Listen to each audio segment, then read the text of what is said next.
Start.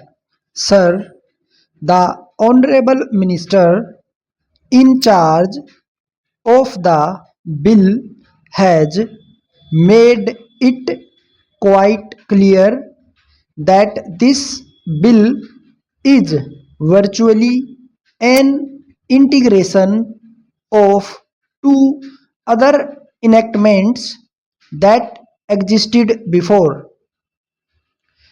There has not been any basic departure from the policy laid down by his predecessors, and as such, this bill cannot offer any substantial remedy.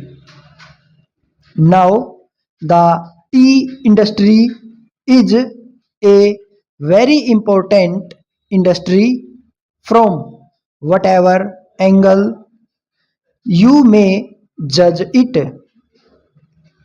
If you look at our export trade, this accounts for a large part of our foreign earning.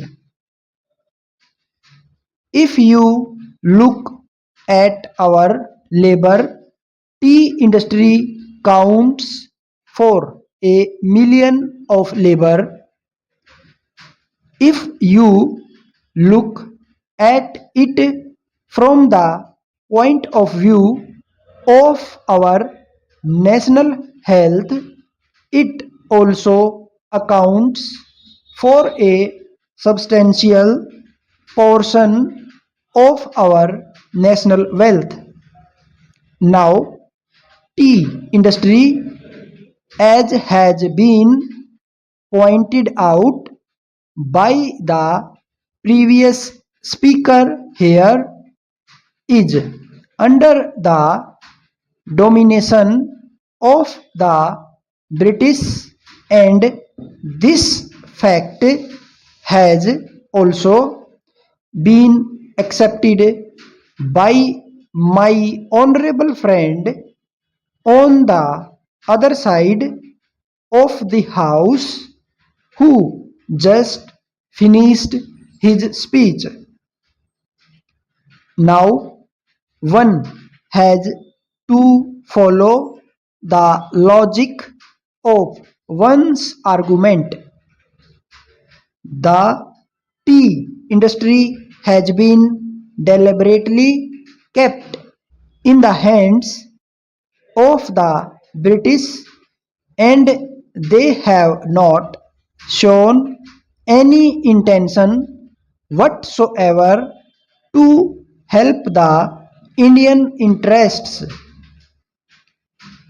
You know it very well that here we have Indian interests on the one hand and the British interests on the other.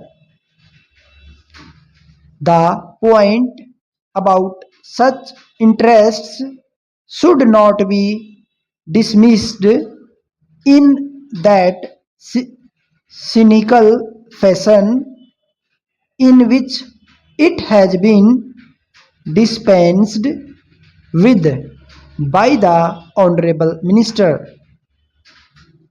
Now, at times we find he becomes somewhat eloquent in speeches and uses certain bitter terms against the British.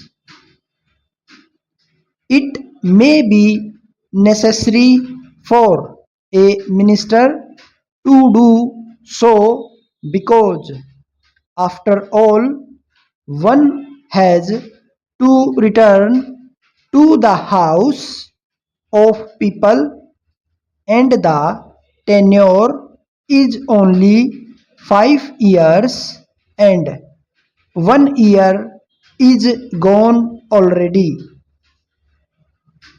But We would like the Honorable Minister also to balance his words by some action.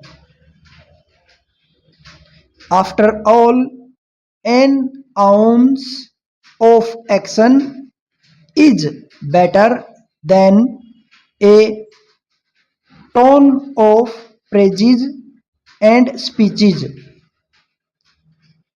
It has been given to him to change certain things. He said that he did not suffer from want of power. He has plenty of power. Stop.